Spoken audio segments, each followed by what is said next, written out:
When shopping for car insurance, consider this. Geico has been saving people money on car insurance for over 75 years. So if you're serious about savings, it's simple. Go to geico.com. After 75 years, they know how to save you money. Put your name on it. Just put your name on it. That's all I say. Be a man or a woman. Put your name on it. Well, I'd like to hear about it, potheads. How the fuck you gonna know how to be great if you don't study greatness? Look at the game tape. Donuts. If you want a battle, it's either that you will or you won't. You know, you're not a bad-looking man, Mr. Gals. But you are, Blanche. You are in that chair. There's something wrong with us. Something very, very wrong with us. Hey, man!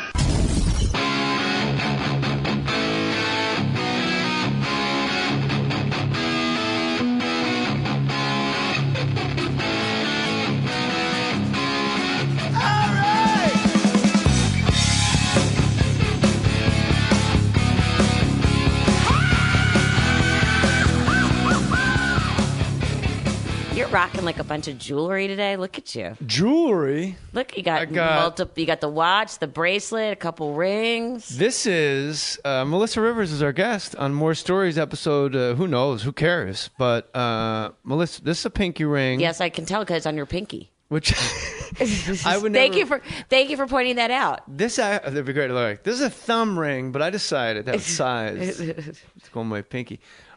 Here's the deal. My mother-in-law, when she died, this is actually hers, Terry K. Cox. And Melissa Rivers has a book called The Book of Joan. Tales of Mirth, Mischief, and Manipulation. Jewish mom, Oi Gewalt. Yeah. You and the listeners of this podcast need to know this because I think they know you. If I know my P1s, as they say in radio, they know you probably from Fashion Police. Yep. And the red carpet stuff, and peripherally, obviously, through your mom. But what they need to know is you and I have been really good friends for a really long time because we both have exceptional boys. Yes. That play together. Yes. And you're an exceptional mom. And you're an exceptional dad. Thank you. And when your mom died, my tweet, because you like the obligatory, like, I got to tweet something about a comic that died. You're right. And I said, forget the credits. What an amazing mom and an other level grandmother, something like that. Yeah. But when my wife's mom died, yes, you were the one that we called. Yeah. Because my wife wanted to know, when does this go away? Mm-hmm. When does it get easier? Does it get easier? And your answer was, no. Yeah. Because I had gone through it with my dad, and it was like, well, it was, it sucks. No one can tell you that it's, they're in a better place. Yeah. But you know what? For me, it sucks. A better place would be at this table right now. Maybe it's a better place for you. And I even said, I'm like, no, you're always going to miss your mom. You know what I mean? Yes, it does get better, but it doesn't go away. It changes. Like, I keep going to call her mom, like, when shit breaks I was going to out. say, you keep going to go call my mom? Yeah, that as well. Of course, Melissa Rivers, her mom, of course, is Joan London. But you had a relationship with my mother. Your mom and I got along great, and I think it was... But also because she knew you as one of my neighborhood friends. Yeah. Not just professionally. I never got a vibe from her that she knew I was a comedian at all. Yes, she did. Oh, really? Yeah. She played it cool. Like she cared. I gave her a joke once. Yeah. And she wanted me to, like... Do you remember what it was? I don't remember. I think she used it. I said, we were talking about the Bible in your kitchen with, like, Sabrina and, like, these people. Yeah. Again, we were in my kitchen. Always. It was a summer day in Melissa Rivers' kitchen is a good day. And I said, look, the Jews... Oh, somebody said, like, Christ killer about a Jewish person on TV. And I said to your mom, I go, look, the Jews didn't kill Christ. The Romans killed Christ. The Jews just stood there and went, he's not wearing shoes. And she goes, she cornered me. Yeah. Like I just had a fucking tip on a stock that was going to make like, hold on a second. Let me write this down. And what's after that? Yeah. I'm like, no, that's as far as I thought it through. I really liked your book a lot. Thank you. And first thing that jumps out at me, and I put my name on it, the listeners know that's the code. If I don't, you'll go an hour of somebody like with a book or something, and I'm like, it's great, it's the best. Yeah. But if I say, I put my name on it, that's code to the listeners of it's legit. Oh, okay, cool. You guys will love this book.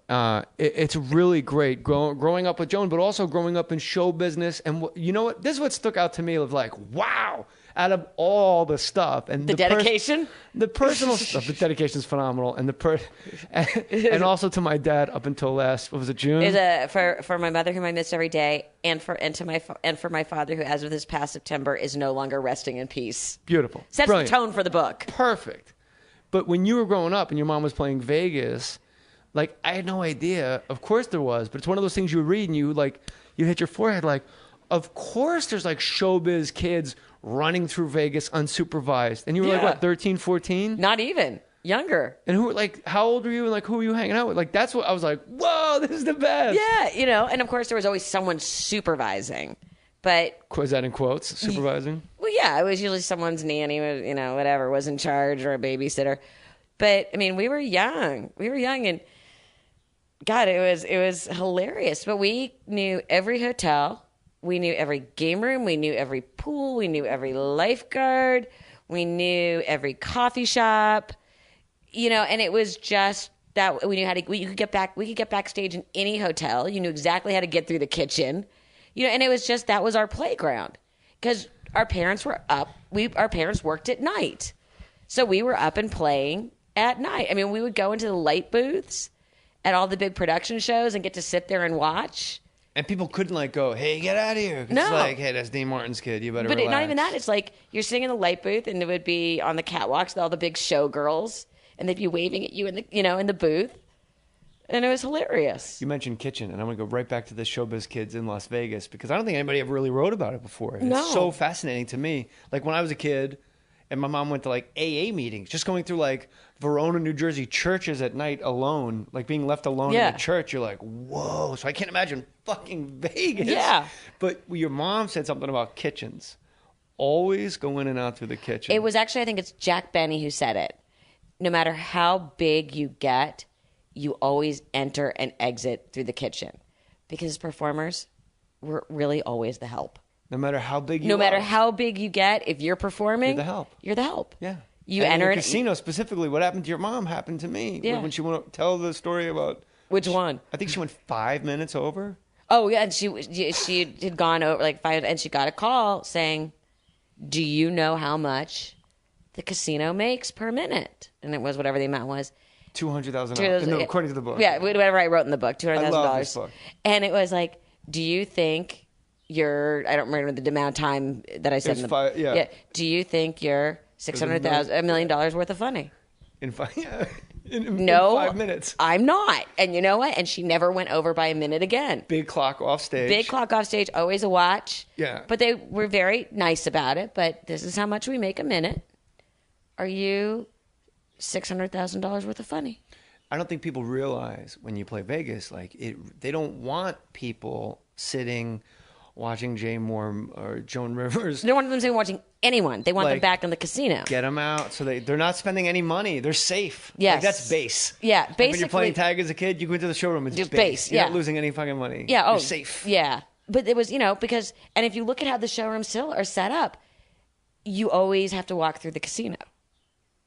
So the idea was, once they're out, they've had a couple drinks during the show, they walk out, they're going to spend. They're in a good mood. They've had a good show.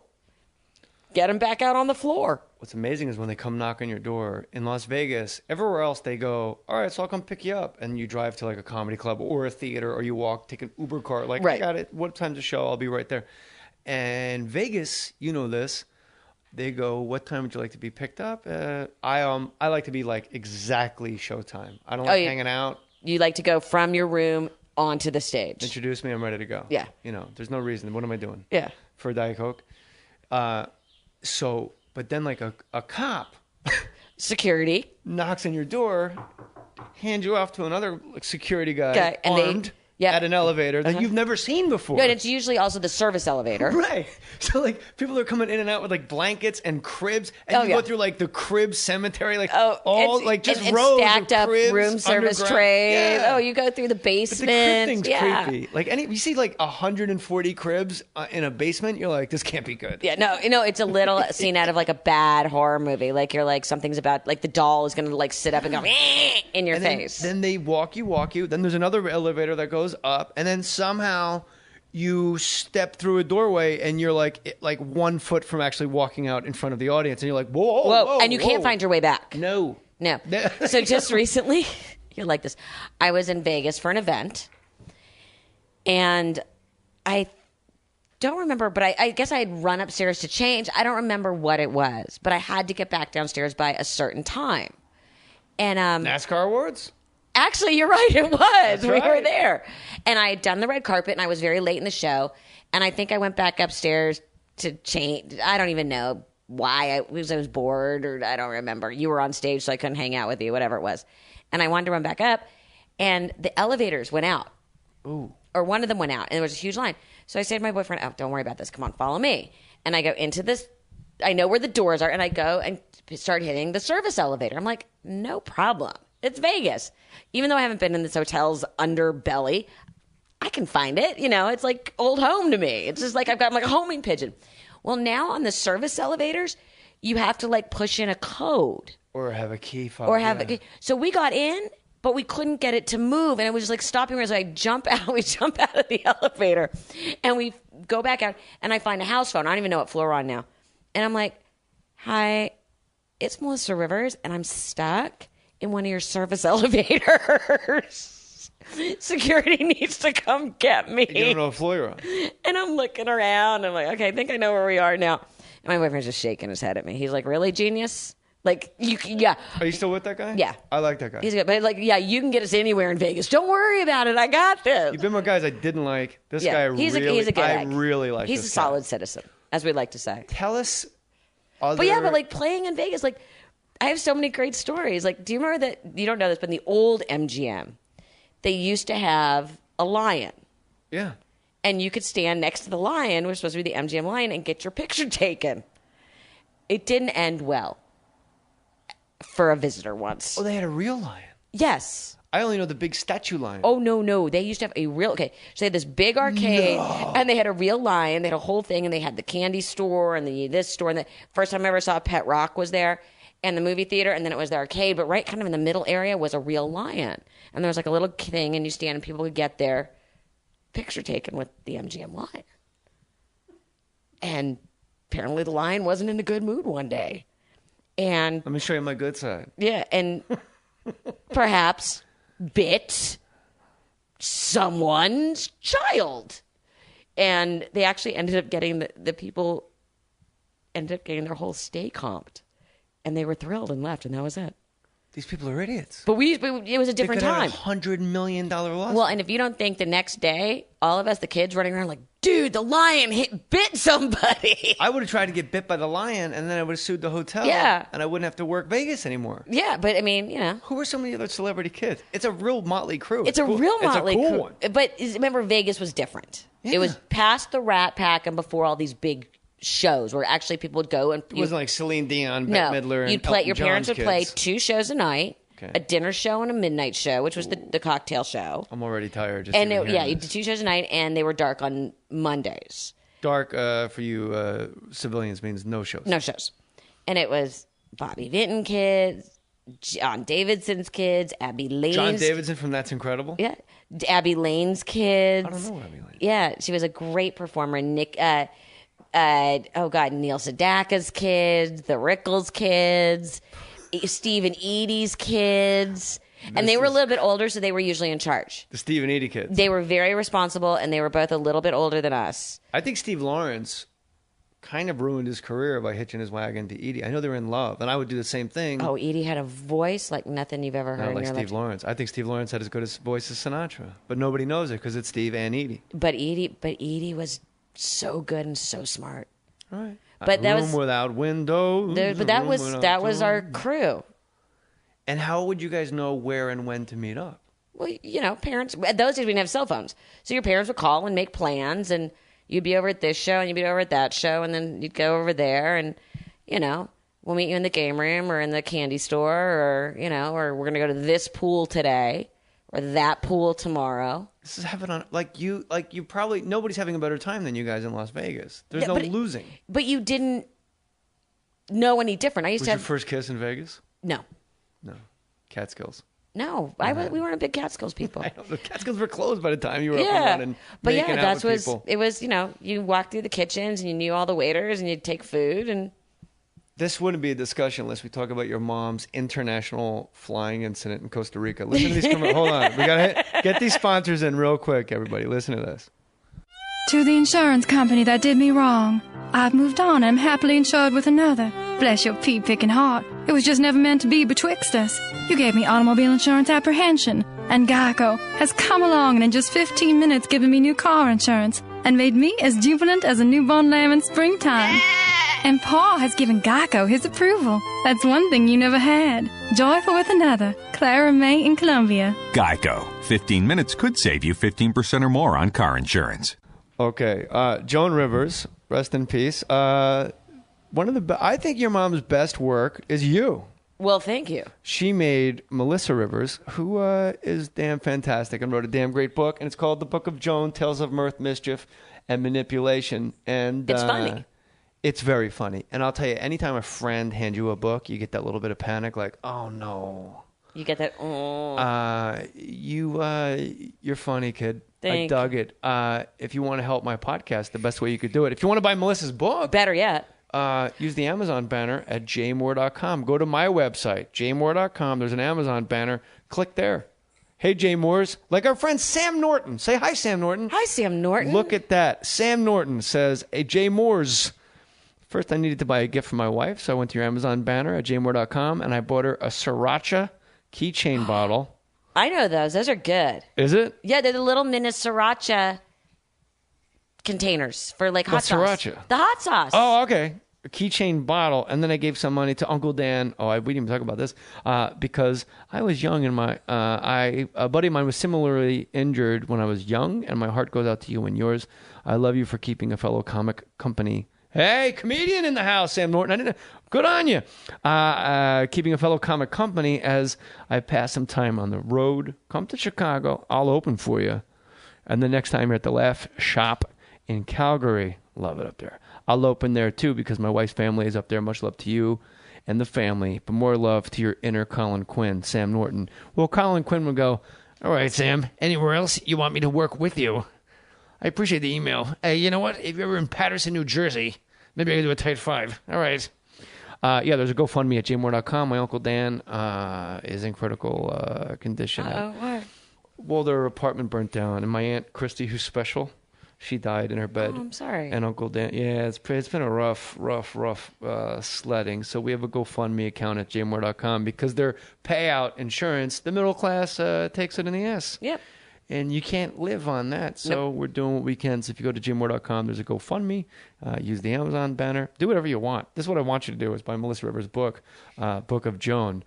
Book of Job, in a way. Yes. Book of Joan, mostly. Now, your mom rarely flew alone, from what I knew of your mom. We try not to let her fly alone. Now, it was really more of a public safety issue. Is it because she gets confused? Like, my mom will get confused, and she'll wind up in the wrong city. Is your mom not flying alone because she'll get in fist fights? Will she drink too much? Or, like, take an Ambien and wet herself? Like, no. Why couldn't Joan fly by herself? Because it was we just liked to know that she would get to from point A to point B without a lot of chaos and drama. But that's what the plane is for. Here's your seat. No, it wasn't so much when she was on the plane. Oh. It was getting on and off the plane. Was she a bad flyer? She didn't like to fly? No, she wasn't a great flyer, but she wasn't like a horrible flyer. So what's the problem? What chaos? Why is Joan Rivers all of a sudden like on the watch list with the family? Because getting my mom through an airport, it's like, you know that saying, squirrel. Like, she would see, like, she would see the $5 store or the $1 store, and she would be in there. Oh, so she wound up missing her flights. She would she would get there when she got there, and it was fine, and don't worry about it. And she'd be up in the club, and we just like to know that she would get from point A to point B. Okay. Without a lot. For example, and we'll get to Costa Rica. My mother... Today? No, I wish. I don't think I'm allowed back in Costa Rica. But, because I think our family name is like in the computer.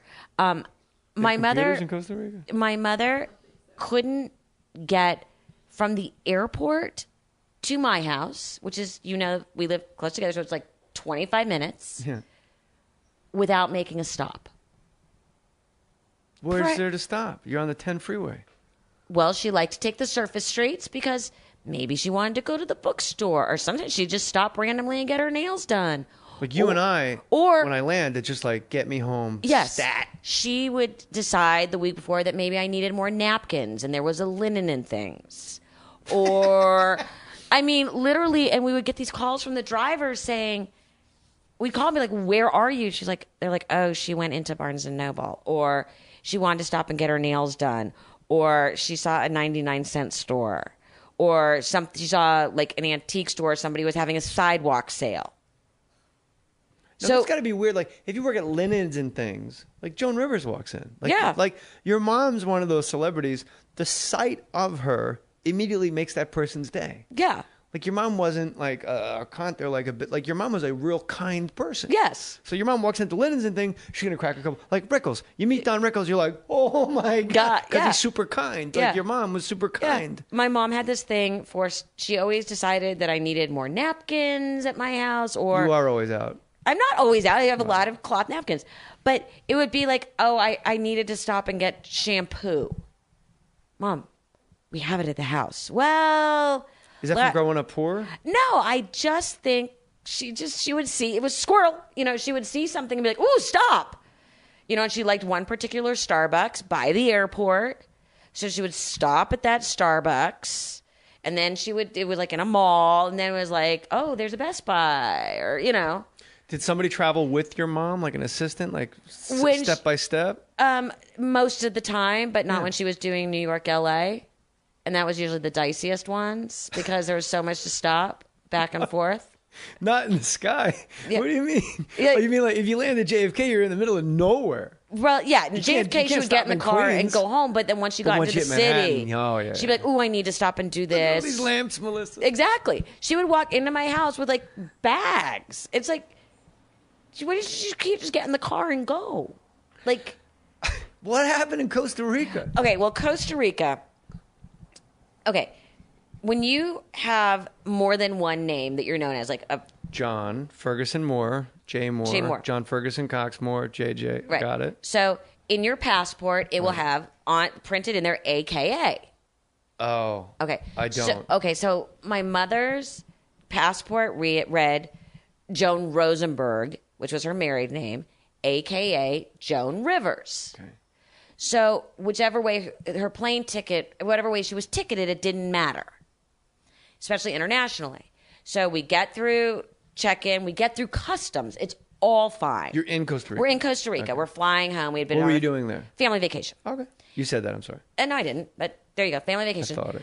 I'm the our whole family is there, and the way everybody's leaving is it's like sort of staggered, and I'm the second to last. My mom is the last, but we're all checked in. We're all in the boarding area. So I get on the flight, bye, and she was being a Jewish mother, said, "Do you have enough cash with you?" I'm like, "Yeah, I'm fine." She goes, "Here, take more cash," and just goes in her wallet and hands me cash. Okay, Mom, I love you. Bye. She was literally like, there. She's walking to her gate. Well, apparently, the gate person saw that her passport and her ticket didn't match, and she pointed to the page that said AKA blah, blah. Well, they decided not to accept that. Now, we'd already been through customs, right?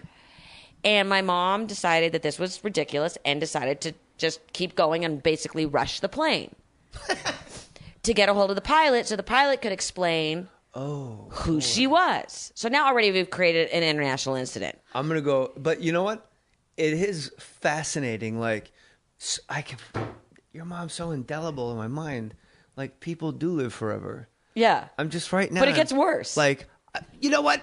Like, she's going to talk to the pilot. He's in fucking charge of this shit. Right. Not this lady. Not this who at a counter. Yeah. No, we were past we were through customs. Right. We were in the boarding area. If I can just talk to the pilot, he's obviously in charge of this Airbus. Right, exactly. And she managed to run up the stairs. She rushed the plane. And just was like, fuck you, and got on.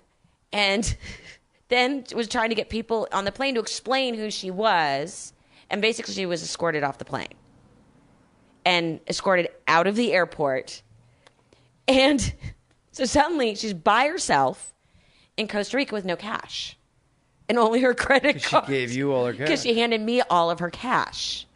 So she found someone to give her a ride. She rented a car and went to a larger city and got rebooked and got home.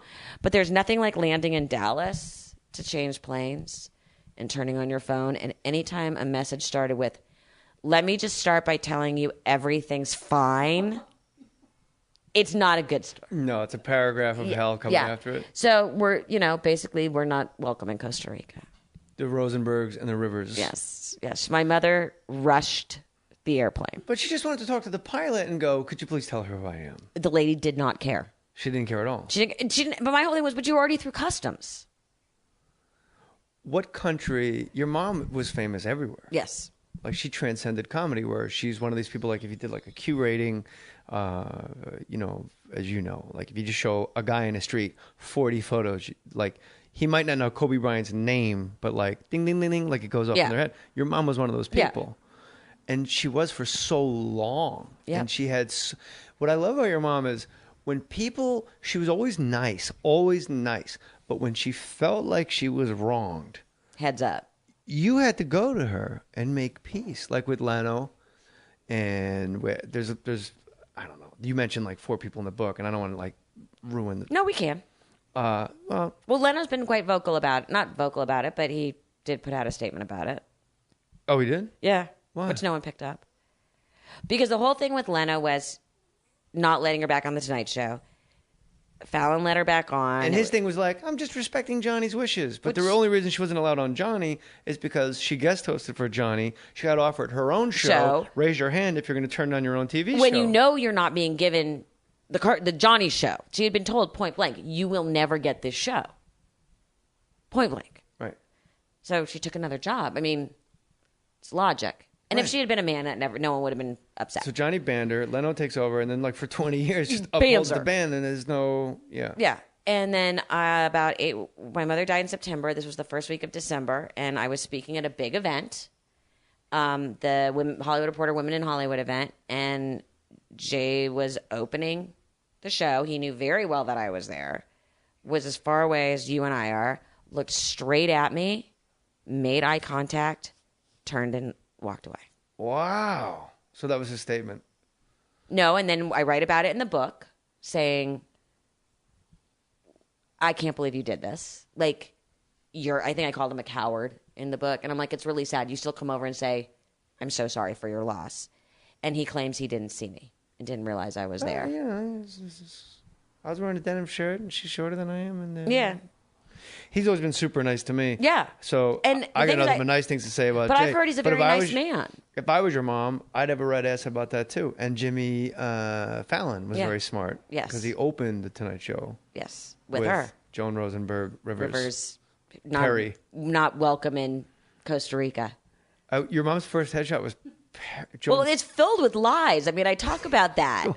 I talk about that my mother, I write about... Like, Gleason did this, too. Yeah, but Gleason I write... would, like, reinvent his entire history depending on what dinner party he was at. Yeah, I write about the fact that my mother had a very loose relationship with the truth. It was very casual. It was a very casual relationship.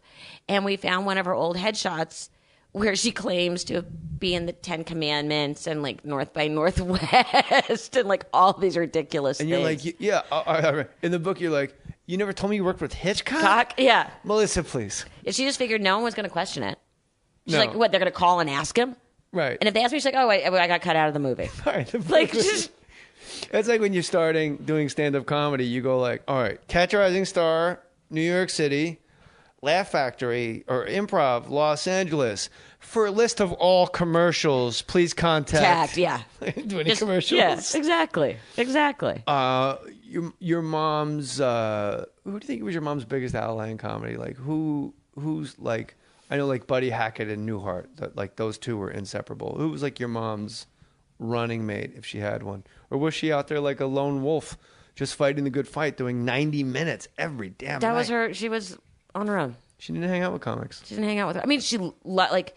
No. I'm not insinuating right. she didn't like being with. But she didn't have like comic friends. Really? She had a great relationship with Louis C.K. She had a great relationship with Margaret Cho, Sarah Silverman.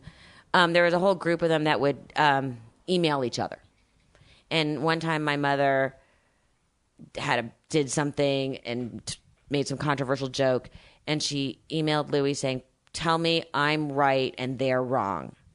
And he emailed her back, "You are right, they are wrong." Right. And like when Margaret had a bad show, I remember Mom getting an email. She's like, "Oh my God, I just bombed." And my mom wrote to her, that was always the thing. "You're right and they're wrong." So, there was that sort of bond. That's a huge bond. And Howard, I mean, there was, yeah. It's a thing that only road comics understand. Your mom was on Howard once. I'm driving in my truck. I think I was on my way to Corollas. And I'm driving to Pasadena, and your mom's on Howard. And she walks in. He goes, "You look great." And she goes, "Sure." Yeah. Like, just the word "sure" was funny. Yeah. Like, it was, and he cracked up. I'm in my truck laughing. Like, it was so, like, not planned at all. Like, he goes, "Hey, look at you. You look great." She goes, "Sure." Sure, yeah. She really, I thought, always she was really brave as a comic. And I think, like, Patrice had this great thing he said once, Patrice O'Neill, saying, it's like when you're a kid on the monkey bars and you swing and you reach for like the next bar. When I reach for that next bar, it could be like a rape joke, child molestation. It could be about the Catholic Church. It could be about the gays. It could be about the black. I might fall and crack my teeth open, but you can never take my right away to reach for that bar. Let me fail, but don't take the bars away. Right. And your mom was always, there's a famous YouTube clip of your mom just telling somebody in the audience, "Shut the fuck up." Like she was doing some innocuous, like Helen Keller, deaf, and like somebody stood up like, "My daughter's deaf." Yeah. Is this ringing a bell? Yes, totally. And your mom's like, "Are you fucking kidding me? Yeah. Like, you think I don't like deaf people? Yeah, like, really? Get the fuck out." She kicked them out. Yeah, usually you get thrown out as a comic. Like, you upset them. Right, no. Your mom told them, like, get out. My mom's always like, lighten up. Like, she would come on stage and very often and start her show with a string of the worst words you could possibly think of, and racial slurs, everything. And she's like, "Okay, good. Now we've gotten that out of the way. Let's move on." And that would get a big laugh. And get a huge laugh. I saw her do that. Yeah, and she's like, "We're all one of them." That got like almost like a standing ovation, and you're 15 seconds in. And you're 15 She'd seconds walk out in. and go, bip, bip, bip, bip, bip. Now we got that out of the way. Let's go. And everybody goes crazy. Yes. Yeah. And then you can talk about every group. That's really smart comedy. Yeah, it's smart. And bravery is a big thing. I mean, I don't know if you watched the Louis C.K. Saturday Night Live. I didn't, but I read about I read the monologue and I saw the monologue, and I'm like, everybody needs to fucking stop this. And again, the comedy police. It was brave. It's dangerous. It was not what he said. No, the people that want to police comedy. Yes. This is a very dangerous thing. Daniel Tosh says a rape joke at the Laugh Factory. Somebody captures it on their iPhone. It's on Huffington Post. It's the only place we have free speech. Yep. Is in a club. Talk about brave. Yeah. He went there. Whether it was funny or not isn't the issue. He went there. I think the bravest one, because it was the most thought out, like talk about revenge being a dish best served cold, is the Norm Macdonald hosting Saturday Night Live, because he got fired for making OJ jokes, and Don Ohlmeyer loved OJ. Yeah. So like 2 years later, they ask him to host, and he goes, "Hey, so that either means one of two things, because I got fired from the show, That either means I got in 2 years I got like way more funny, or this show's horrible." Like, I'm not even. That's not even what he said, but it was like that, and I'm like, that is so crazy, because he had to do it in a way where he couldn't get bleeped, right?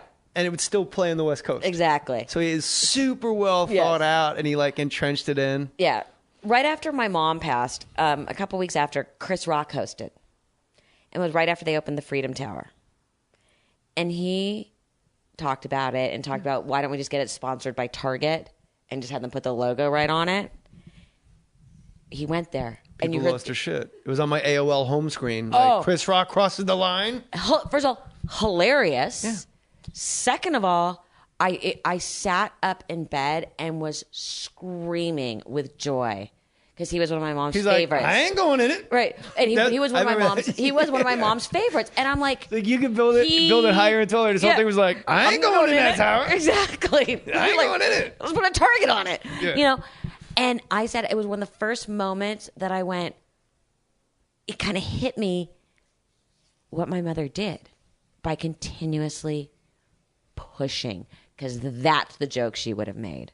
And he had been so amazing talking about her after she had passed. And I just remember sitting straight up in bed going, oh my God, I love this man. I love him. He went there. How hard is it for you being her daughter? Because you, I know, produce so much TV that people don't even know that you're doing, like Fashion Police. But I mean, people are saying, well, what are you going to do? I'm like, I have lots of other jobs. Right. But you do it quietly. Yes. You don't. Well, the brand was Jonah Melissa. You hired Jonah Melissa. It's an act. You know what you got. Right. I was the straight man. She was the crazy one. I'd roll my eye. I mean, I was a straight man. But you would produce things not being on camera, and yes. You still do. Yes. So does that dynamic change when you walk into a place to pitch a show? Are people like, well, you know, are you being treated differently? Or was it always hard growing up? Let me ask you this instead. I know what you're getting at. How hard is it for you to carve out an identity for yourself because your mom is one of the most famous comedians that ever lived? Yeah. Very. So it's very frustrating. Very frustrating, very hard. And not only do you have to be as good as everybody else, you have to be better just so that everybody doesn't think that you're only there because of your parent. I think a lot of that is being a woman, too. I think if you're a guy, nepotism... So, yeah, nepotism is very different for a man. It's a little easier. Yeah, but it's like, not only do I have to go in... Jay, what are you, a fucking feminist? Yes. Go on. Sorry. But it's true. It's like, I have to go in and not only be able to do my job as well as everybody else, I have to do it better just to get the credit for doing it as well as everybody else. You have one of the greatest Lifetime movies of all time. Oh, please don't bring that up. Too late. Look, people are going to buy this book. The Book of Joan. I put my name on it. Because it makes you laugh. Tales of Mirth, Mischief, and Manipulation. You laugh, and it's very cry. poignant, too. Yeah, you laugh, you cry. And you bookend the beginning and the open, which I've always loved that style of writing, too. You did a really good job. And I think I left you the message, short chapters, which is great for me because I have ADD, yes. which in my day we called dumb. Well, that's a whole other conversation for us to have. What was I just going to ask you?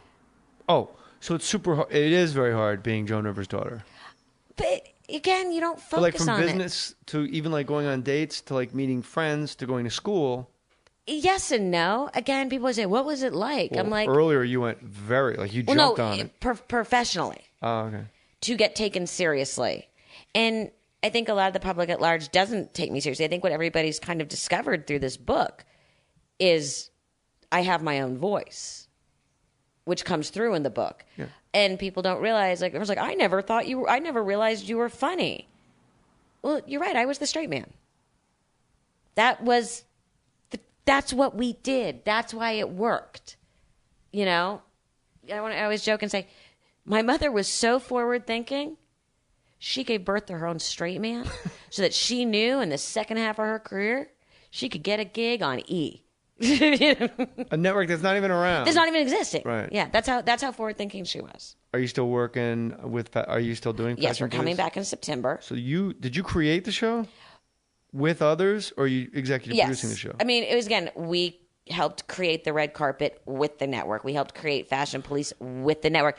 I think the big question is no, we do not own any of it. Okay, Greg Proops, who I adore. You should, because when your mom died, he does he does like an obit part of his podcast, The Smartest Man in the World podcast. By the way, one of my favorite people I ever worked with. He's amazing. He's on the wall here somewhere. He's amazing. He said about your mom, she's the only reason people watch the Oscars. Yeah. Like back in the day, it was at the Shrine Auditorium. Yep. Everyone just smoked and drank at their tables. They handed out awards, and you see old footage of like some Shirley Temple like coming up. I'm going to give an award, but like there weren't these big numbers. There wasn't the big thing. But your mom, Greg Proops, all at Greg Proops. If you want to follow him on Twitter, at Melissa Rivers, at Mel Rivers, at Mel Rivers. Greg Proops. I mean, for 10 minutes, he was maybe 15. Only spoke in one of his podcasts about how your mom is the reason we all watch the Oscars today because of the red carpet. Who are you wearing? What are you doing? How hot? Ugh. So I can't take it. How are you wearing this? Right. Like it was amazing. It was a game changer. And it was a game changer. And yet it's nothing anybody gets credit for. Well, and this year was the 20th anniversary. which went virtually unnoticed. And they didn't do an in memoriam for her. They and didn't do the in memoriam. Your mom wrote and directed a movie. Yes. She was one of the first women to direct a feature. Yeah, nobody knows that. But in memoriam, you have to pay for that. No, you don't. Oh, you don't? You don't. But you have to pay for your Hollywood Walk of Fame star. Yes. That's weird. You pay money and some homeless guy's like taking a runny dump on it. I was going to say pee, but thank you for going there. No. Yeah, it's... Did you know, watching the Oscars, that your mom was not going to be in the in memoriam? In memoriam. Here was my thought. First of all, I think I'm the only person that wasn't surprised. I had a feeling they would not put her in it, but yet I was kind of shocked that they didn't. Yeah, like they have to. Like, she's a woman that wrote, I thought there was no... But your mom wrote and directed a movie like early. Yeah. Like it wasn't like 5-10 years ago. No, in the 70s. Yeah. And she script doctored a bunch of movies and she was in movies. She acted in a bunch of movies. What? And she acted. Yeah. But, I think I'm the only one that saw that one coming. So they don't get in touch with you and like say that you are... I don't know how it works. No, I don't know. You only have one famous parent that died. I don't know. I don't know. And also, the strange one to me also was the Grammys. Because she won a Grammy that night, and she wasn't in the in memoriam. Now, she was not part of the recording industry. But if I was producing the show, and I knew that one of the big stories was that my mother was nominated for Best Spoken Word, I would have 2 in memoriam reels prepared so that if she won, she would show up in it because she was now a Grammy winner.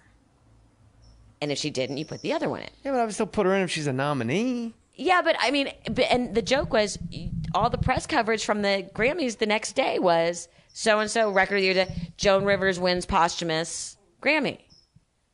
So my thought is this. The Daytime Emmys did a beautiful tribute. I think all the pressure's now on the Primetime Emmys. Did you accept her Grammy? Yes. That's got to be weird. Yeah. I had Cooper up on stage with me.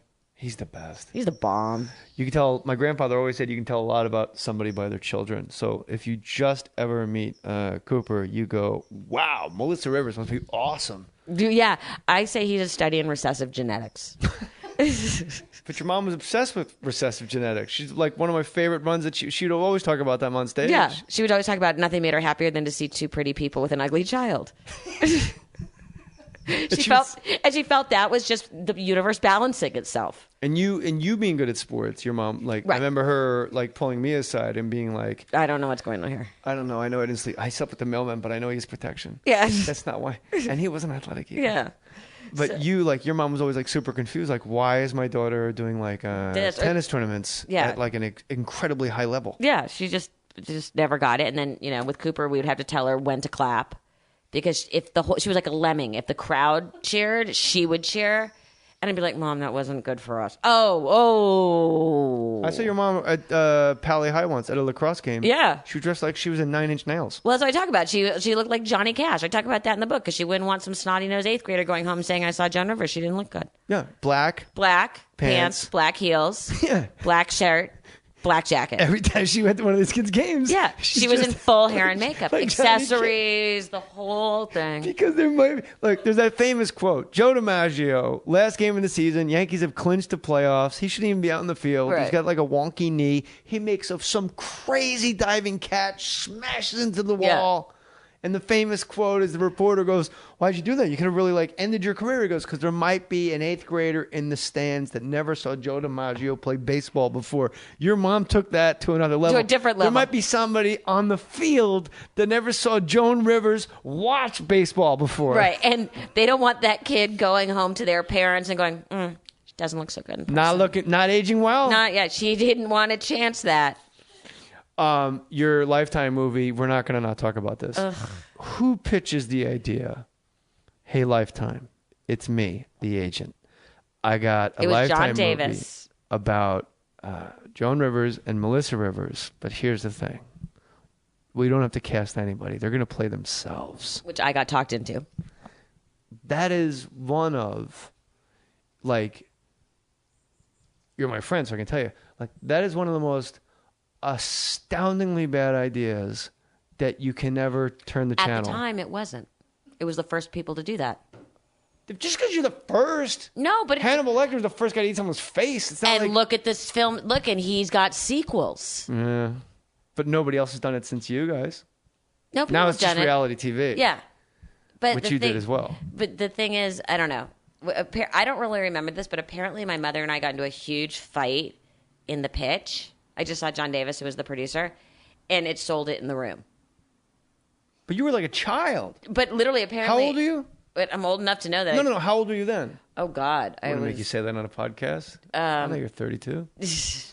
I was... Young. 14? Oh, no, older than that, because my father had already passed away. So I was like 20. Really? Yeah, it was right after college. I have like this idea of you as like... Just like this young preteen that got dragged along for the ride. No, well, like I still got dragged along for the ride. And you just thought, this is a stupid idea. This is terrible. And I got pressured and pressured. But like, what was the story? It was based on a People magazine article about. You should see Melissa's face right now. It was based on a People magazine article about surviving suicide. And the joke is, it actually helped people. Like, people still come up to me and say, oh, my God, that saved me. Like, that made me be able to deal with certain things. Well, then that's fantastic and beautiful. Yeah. Unfortunately, it's just like, it's still searchable. And the hardest thing in the world is to play yourself. Well, and I just saw... do it again as you. I don't know how I am. I just saw John Davis, and he was laughing. He goes, man, you guys sold that in the room. I'll never forget that pitch. And I started thinking, God, I don't remember. And he's like, you guys got into an argument? And it was, and they're like... He goes, God, you guys were so good. And I'm thinking, I think we actually had a real fight. Nobody was acting. But, yeah. But they thought you guys were like, what? This is how it'll go. Yeah. We're going to have this big argument. Yeah. And we'll really sell it to the network execs. They bought it in the room. I can't sell anything to Life. I pitched a show to Lifetime once, and they said it's a little too Lifetime for us.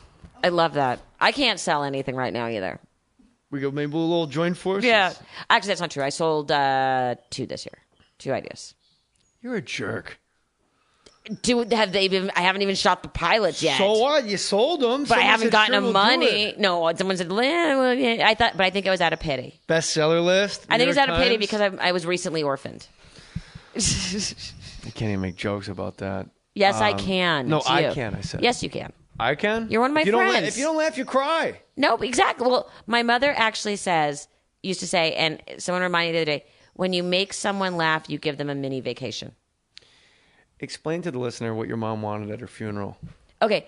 What she wrote in her book was a joke. Right. Right. And in her... But, I mean, if Ted Williams can draw like on like a cocktail napkin in a coma and now his head is frozen next to fucking Walt Disney, they easily could have taken this as serious. As the word capital W. Right. And it was in her book, and she was joking about that she wanted Beyonce's wind machine and a Harry Winston toe tag and all these... By the way, Harry Winston toe tag is not a bad idea at all. No, it's not. Yeah, but that's nice. Then I would have had to reach in and pull it off after because she would come back to haunt me if I actually let them cream it. How could you let them do that? The honest to God truth was, she once said to me, don't waste money on a funeral. I'm gone. I've had a great life. But Who Jews, cares? You don't do. I thought Jews don't do the Shiva cremation. Well, we do. We did. Is that? But don't Jews? I don't. Look who you're talking to. I know. I'm asking. You know more about Judaism than I do. I probably don't. I'm Jewish, but I'm like How many points in the star? 1, 2, 3. Oh my God! You're not kidding. No, I'm terrible. I'll see you at St. Monica's tomorrow. Oh my God. No, but culturally, I'm very much part of my. There was faith. no tattoos. I have 2 tattoos. My mother had a tattoo. What? Yeah. Now we're getting somewhere. My mom had a tattoo. Battleship across her back. Yeah, exactly. Harbor Heights, Mexican Mafia. Exactly. ¿Qué pasó? No, she had a little 6M on her arm for the 6 million Jews that died. Mm. And she had just gotten it, and she ran into Lady Gaga, and she showed it to her. Like, she's all, like, tough. Like, oh, I got a tattoo, too. And my mom's tattoo was so small you couldn't read it. Well, Lady Gaga didn't, like, shit on it. No, she's like, she seems you really got to nice. go back, and it has to be bigger, and you got to go to my guy. And I'm like, oh, my God. How about Lady Gaga is getting weirder? She's brilliant. Brilliant. She's getting weirder by getting more normal. Which I love. Like, she starts in a meat suit And now she's on tour with Tony Bennett. Yeah, and then now she just dresses up in like a black cocktail dress and like her regular hair, and everybody's like, "Whoa, she fucking reinvented herself. She came out as herself. It's crazy. It's genius." Madonna's walking around with fucking gold teeth. It's like it's reverse engineering. Yeah, it's brilliant. It's brilliant. Melissa Rivers, the book of Joan, tells of mirth, mischief, and manipulation. I think I know how this goes. You have a great title, The Book of Joan. But then the publisher goes, yeah, but we need something. Nope. Oh, that was all exact opposite. You had this, Tales of Mirth, Mischief, and Manipulation? Yes. That's what you wanted to name it? Yeah. Well, I wanted to call it Cheaper Than Therapy. Having Joan Rivers as your mom? No, writing the book. Oh, okay. But there was concern that it would end up in the self-help, and it certainly is not a self-help book. Yeah. I didn't want people confused. Well, it helped me. I laughed, and I got a mini vacation. There you go. When I wrote and by the way, congratulations on being on the New York Times bestseller list. Is that not crazy? But here's the neurotic Jew. I'm not gonna say it out loud. I know how many books you actually have to sell to crack that list, and it's all in the first week. It's very impressive. When my book came out, Tim Russard's book was out. Oh God! And it was Eats, Shoots, and Leaves. Remember that book about grammar? Yes. So like 2 spots are just fucking gone. Gone. But you have I read the top sellers. It's a tough hustle, and you got up. I think you're 6th. Okay, but here's what I said. Now here's the neurotic Jew, right? Okay. So the first week I was 6 in hardcover, 4 in audio, 4 overall in combined. Did you read your own? What? Yes. Yes. Me too. Second week now, I'm 7 and 9. That's fantastic. No, you're great. You are being a neurotic. I'm already upset. And so I go and I look up, okay. 6 million Jews died. And your point is, I'm not even, I'm going to say something, I'll get my own story. But now again, I start looking, I'm like, well, Brokaw's new book came out. So he bumps everybody. Yeah. I'm like, seriously? You're on the New York Times bestseller list. I know, but it's like, why am I'm already dropping, so I'm already upset. You dropped 1 spot, It does not matter. I'm a neurotic Jew. To me, I didn't make it. I'm asshole. a neurotic Jew. I made the LA Times bestseller list, and then when the paperback came out, I asked Will Schweibel, I'll say his name, I get Will Schweibel at Hyperion. I go, hey, I'm really surprised that the paperback doesn't say Los Angeles Times bestseller. And he says to me, and I quote, we don't recognize regional newspapers. It's the fucking LA Times. Well, the best is the week that I was that high up on the New York Times, I was like 15th on USA Today. Well, maybe Nene looked. Nene Leakes had a book out. And also Selfish. Kim's book came out that same week. Is that Kim Kardashian's book of selfies? Yeah. You've met the Kardashians. Yes. You know what? I think Eddie Ifft is right. I think you give them power by talking about them. So let's talk about Ryan Seacrest and how he's a perfect human being. I just talked to Ryan the other day. Tell me. And then we did the interview for my book. Mm-hmm. It was a tight 2 minutes. Your mom would like that. Yeah. Melissa, how are you? We loved her. We discussed Cooper. He said the name of the book twice. Melissa, good to talk to you. Bye. I like your mom's joke. I don't know, man. I saw half of these like when I was in high school, but like a good song. If you're a comic, like just some lines just stay with you. Your mom told you. Look, somebody once told me Somebody once told me, Melissa, it's like I told my daughter, Melissa, somebody once told me who may or may not be your father, good room service is like a blowjob. Even when it's bad, it's great. Good. Well, do you see I have a joke at the beginning of the book. Let me see it right here. Which you guys got to buy this book. It's really, really great. And you also wrote Red Carpet Remedy. Ready. What did I say, Remedy? Yeah. Sorry. Suddenly you're quoting the Black Crowes. I was going to say it, but I talk about the same bands too much, and I've been called out on it. Wait, keep going. There Melissa, Helen Keller once said, life is a great adventure, or it's nothing. Of course, she said it to a coffee table, but still, you get the point. And then it starts off with you at her bedside at Cedars-Sinai Hospital. No, it's Mount Sinai. We were in New York. Mount Sinai, sorry. And again, it's those Jew hospitals confusing you. I can't. I mean, what does a child want other than to be by their parents' side as they slip off into the ether? That they don't slip off? Wow. It never goes away. Mm-mm. I miss her. She wasn't my mom. I just knew her, and she was kind, and she was a great grandmother, man. Yeah. She was amazing. And Robin Williams died, and all the accolades, all the praise, completely deserved, and you could multiply it by 10. It wouldn't be enough to explain Robin Williams. But I really feel like your mom's death sort of, it got a little coverage, but I'm like, no, this was like a really big deal. It got a lot of coverage. It was crazy. I thought they could have taken it up. Well, you personally, because they're calling you, but as just a guy driving around town, Maybe in New York it was different. I would like to see a Time cover with your mom. I would have on it. also. Yeah. I would have also. That would have been Worthy. nice. Is that thing at Palisades? It's like a Queen of Hearts. Yeah, that's a street artist. Some street artist put up a picture of Joan Rivers. It looks like a playing card. Yeah, it's a Queen of Hearts. And it's an looks old like, it's like picture. a Banksy thing. Yeah. Yeah, and it's Banksy. And the funniest thing is people don't realize that I have to drive by that every day. Yeah, I do. Yeah. I'm like, oh wow, it's awesome. It is. It's the Queen of Hearts. Yep. It's awesome that it's there. Like, it's so cool that it's there. I'm terrified one day I'm going to come and it's going to be, like, gone. Well, it will be. I know. It'll slip off into the ether. Yes. Did you ever meet Liberace when you were in Vegas? I think so. Oh, yeah, I talk about that in the book. Like, we always thought he was, like, a nice guy. Cool, he's got the car on stage. It goes back to what we found amusing. The best is the fact that I just ran into Barry Manilow. I love the story. This is a great part of the book. Okay, I love this. So here's the thing. When you grow up in Vegas, again, your parents are doing 2 shows a night. So you pretty much can recite their shows. Right. Like, I could still do a tight 10 on going to the gynecologist. So when you're not watching your mom, you're watching other people's shows. Right. Or like when my mom was opening. Probably do 10 minutes on all their shows. Right. But so when you were, like, my mom was opening for someone like a Mac Davis or Barry Manilow, you would watch their shows, or you would just hear them sitting in the dressing room between shows every night. So I just ran into Barry Manilow, and we were laughing because. Hold on, what parties are you? I gotta like the one I get invited to one party a year. Okay. The Clive Davis party. Yeah, I'm not getting into that. But it's the only party I get invited to.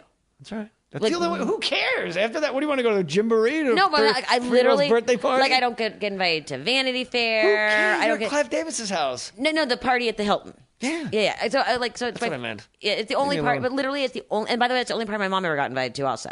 Yeah. So I go and I run into Barry there, and it was it was still very fresh with my mom, and we were chatting and we were laughing because I could still do parts of his act. And I started reciting parts of his act to him, and he just started laughing. No, it wasn't part in the book. You're selling yourself short. You memorized Barry. It's still in your brain. It's still in my brain. Like branding cattle. It's in there. Yes. You catch him like in the kitchen or like at a and piece of a ballroom, and you do 10 minutes of Barry Manilow in his face. He had a medley, and I could still do the whole commercial medley. Mm-hmm. And he just started cracking up. And then when he would do Copacabana, he was always wearing a black shirt, and he would have these sleeves that he would slip on, like big, like Copacabana sleeves. And I was like, and he was dying. He's like, "Oh my God, you remember my old act better than me." I could do Mac Davis. I can do all of them. I think Barry Manilow's underrated. He's got a fantastic tour going on. In Vegas? No, he's been all over the country. It's called One Last Time. Wow. And I had tickets for the one night he was playing in Vegas, and I had to work. What were you working on? I was just at work. Just work, period. It was just... What's next for you? Well, the book is out. I'm telling you guys, if you want to laugh, you want a really fun book, and, want to know what it's like to grow up with Joan Rivers, and who doesn't want to know that?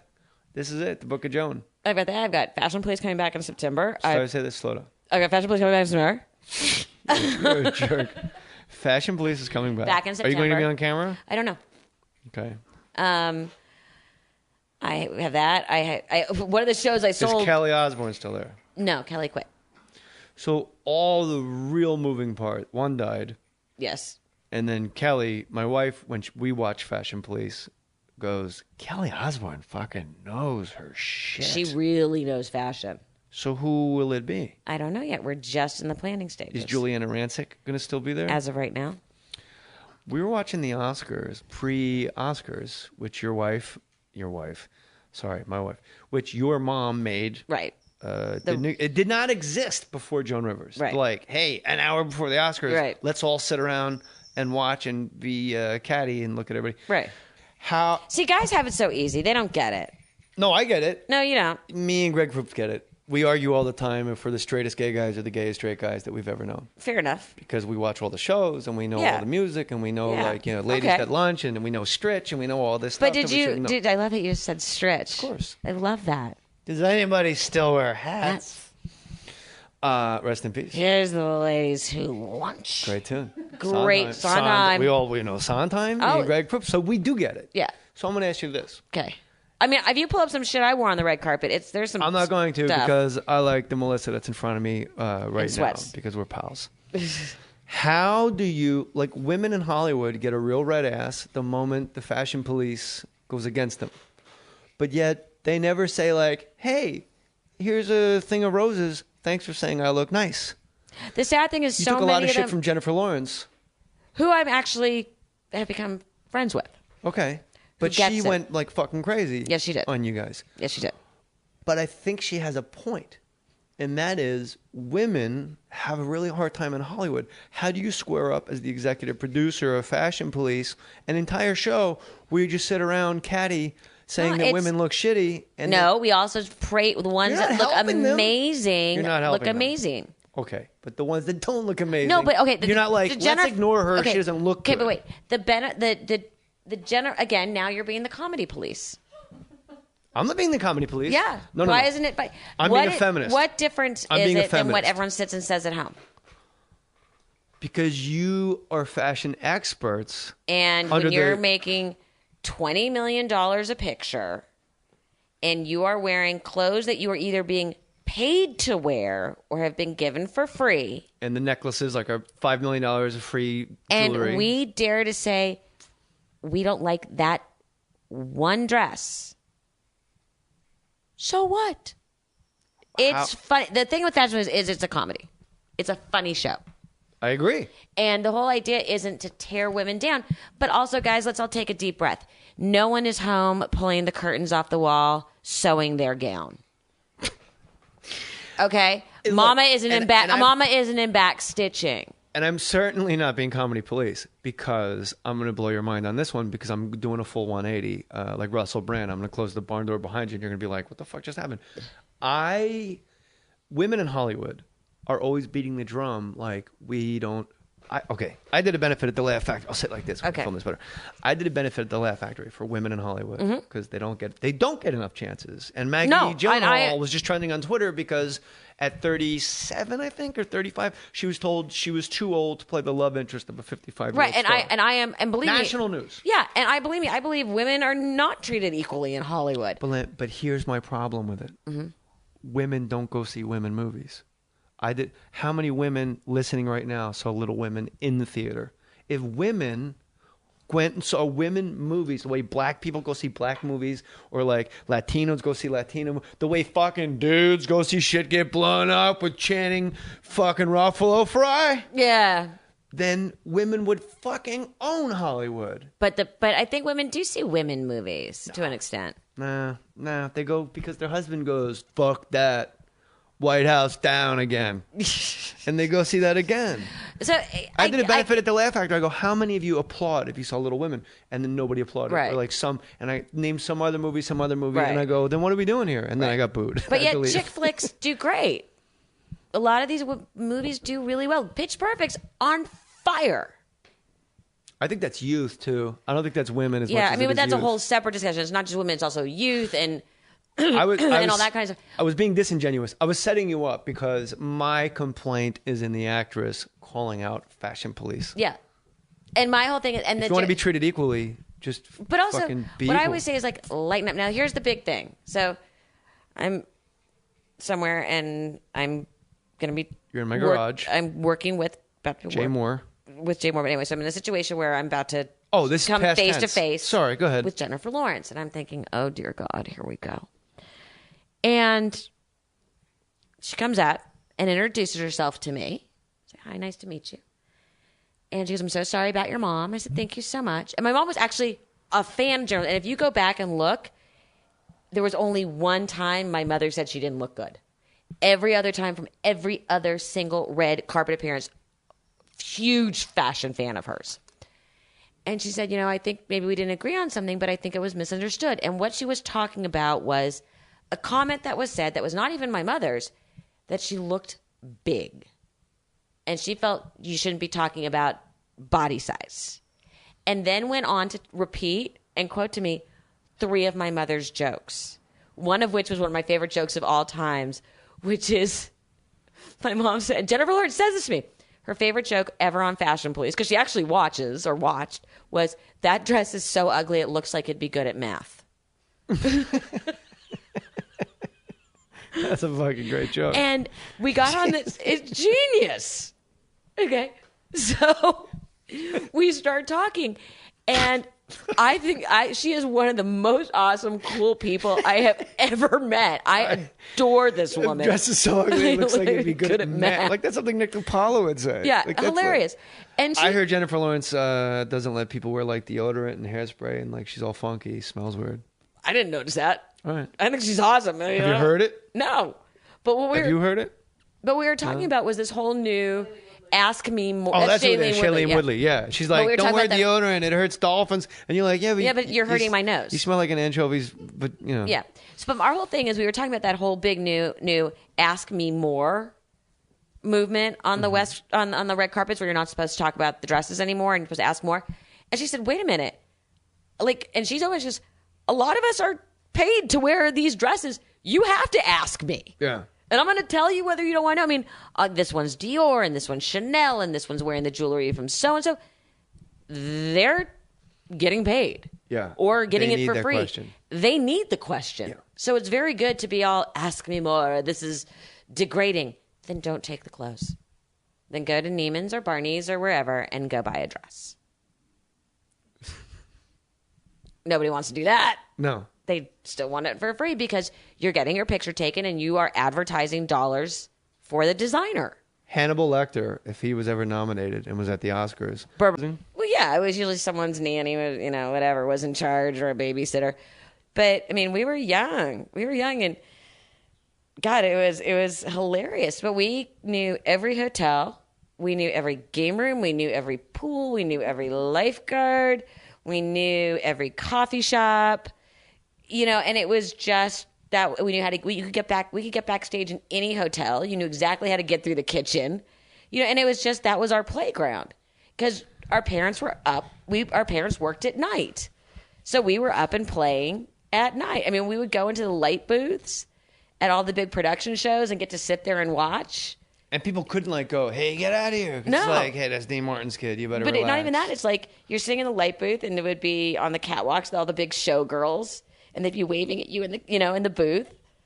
And it was hilarious. You mentioned kitchen, and I'm going to go right back to the Showbiz Kids in Las Vegas because I don't think anybody ever really wrote about it before. And It's so fascinating to me. Like when I was a kid and my mom went to AA meetings, just going through Verona, New Jersey churches at night alone, being left alone in a church, you're like, whoa. So I can't imagine fucking Vegas. Yeah. But your mom said something about kitchens.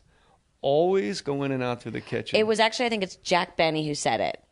No matter how big you get, you always enter and exit through the kitchen. Because performers, we're really always the help. No matter how big you No matter how big you get, if you're performing, you're the help. Yeah. You enter in the casino specifically, what happened to your mom happened to me. Yeah. When she went to tell the story about... Which one? I think she went 5 minutes over. Oh, yeah. And she had gone over 5, and she got a call saying, do you know how much the casino makes per minute? And it was whatever the amount was. $200,000. The Notecast need to know this because I think they know you. If I know my P1s, as they say in radio, they know you probably from Fashion Police. And the red carpet. Red carpet stuff, and peripherally, obviously, through your mom. But what they need to know is you and I have been really good friends for a really long time because we both have exceptional boys. Yes. That play together. Yes. And you're an exceptional mom. And you're an exceptional dad. Thank you. And when your mom died, my tweet, because you the obligatory, I got to tweet something about a comic that died. You're right. And I said, forget the credits. What an amazing mom and an other level grandmother, something like that. Yeah. But when my wife's mom died, yes, you were the one that we called. Yeah. Because my wife wanted to know, when does this go away? Mm-hmm. when does it get easier? Does it get easier? And your answer was no, no, no. Yeah. Because I had gone through it with my dad, and it was like, well, it was, it sucks. No one can tell you that it's, they're in a better place. Yeah. But you know what? For me, it sucks. A better place would be at this table right now. Maybe it's a better place for you. And I even said, I'm like, no, you're always going to miss your mom. You know what I mean? Yes, it does get better, but it doesn't go away. It changes. Like, I keep going to call her mom, like when shit breaks I was going to out. say, you keep going to go call my mom? Yeah, that as well. Of course, Melissa Rivers, her mom, of course, is Joan London. But you had a relationship with my mother. Your mom and I got along great, and I think it was... But also because she knew you as one of my neighborhood friends. Yeah. Not just professionally. I never got a vibe from her that she knew I was a comedian at all. Yes, she did. Oh, really? Yeah. She played it cool. Like she cared. I gave her a joke once. Yep. And she wanted me to do you remember what it was? I don't remember. I think according to the book. Yeah, whatever I wrote in the book, $200,000. I love this book. And it was like, do you think I don't remember the amount of time that I said in the book. Yeah. Do you think you're $1 million worth of funny?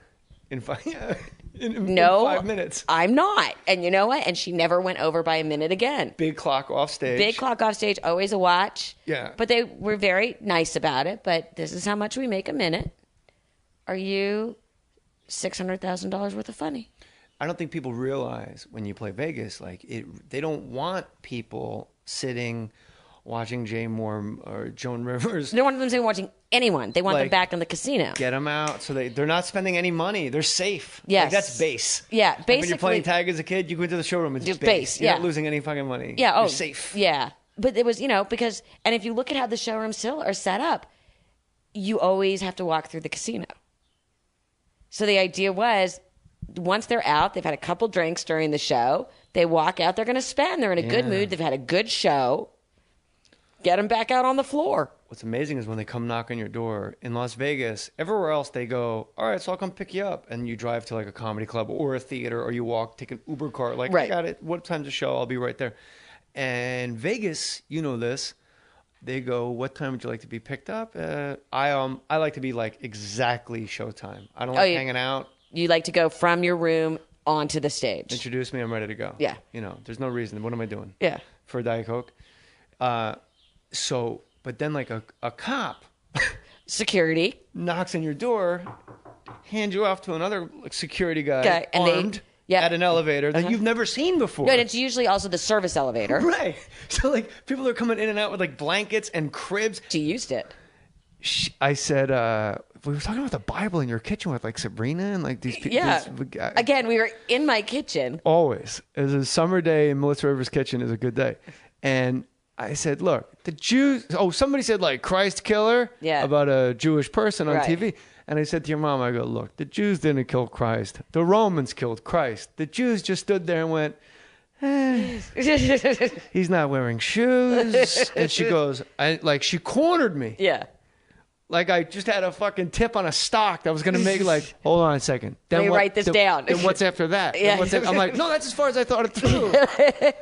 I really liked your book a lot. Thank you. And first thing that jumps out at me, and I put my name on it, the listeners know that's the code. If I don't, you'll go an hour of somebody with a book or something, right. And I'm like, it's great. It's the best. Yeah. But if I say, I put my name on it, that's code to the listeners of it's legit. Oh, okay, cool. You guys will love this book.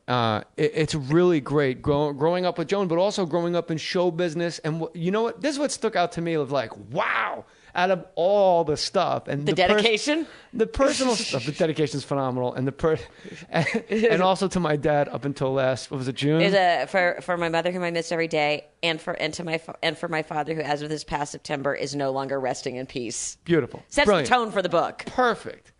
But when you were growing up and your mom was playing Vegas, I had no idea. Of course there was, but it's one of those things you read and you hit your forehead.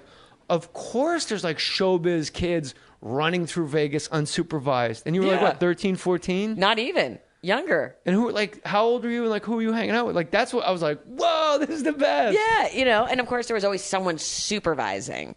But was that in quotes? Supervised? When shopping for car insurance, consider this.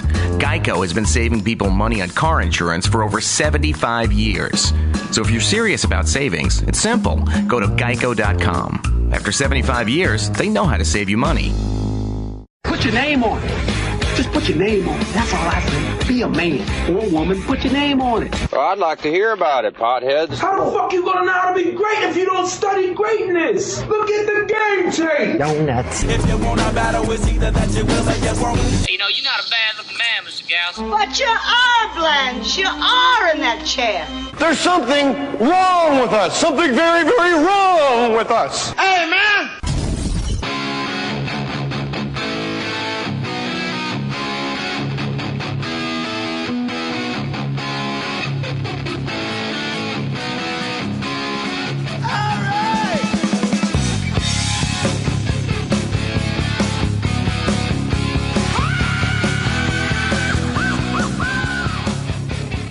You're rocking like a bunch of jewelry today. Look at you. Jewelry? Look, you got multiple. You got the watch, the bracelet, a couple rings. This is Melissa Rivers is our guest on Mohr Stories episode. Who knows? Who cares? But Melissa, this is a pinky ring. Yes, I can tell because it's on your pinky. Which I would thank you for pointing that out. This that'd be great. Look, this is a thumb ring, but I decided that size. It's going my pinky.